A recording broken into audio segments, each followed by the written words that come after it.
Episode 4 बोलता आईना। हवेली के पुराने कमरे में एक बड़ा आईना रखा था। चमेली रोज उसमें मुंह बनाकर हंसती थी। एक दिन आईने ने खुद ही जवाब दिया, इतनी बदसूरत क्यों है तू?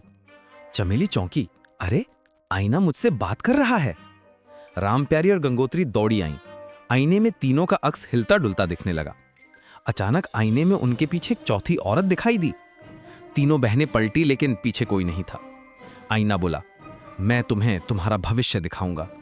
उसमें हवेली का दरवाजा टूटा हुआ और सब कुछ उजड़ा हुआ दिखाई दिया।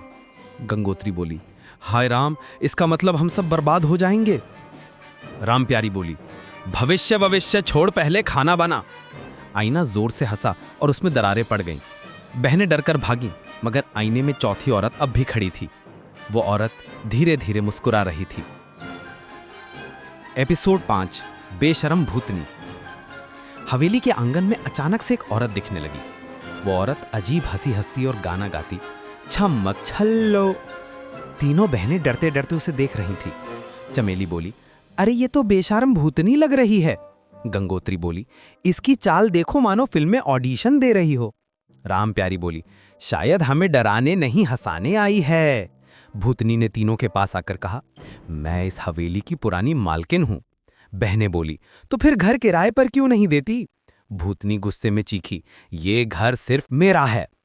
अचानक आसमान में बिजली चमकी और हवेली हिलने लगी। तीनों बहनें गिरते पड़ते रसोई में भागी और बेलन उठा लिया। गंगोत्री बोली, अगर भूतनी हमला करेगी तो बेलन से बचाव करेंगे। भूतनी हंसते हंसते गायब हो गई।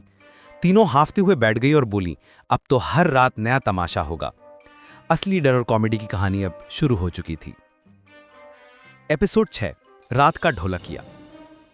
आधी रात को हवेली में अचानक ढोलक बजने की आवाज आई। तीनों बहनें चौंक कर उठी। किसकी बारात आई है आधी रात को?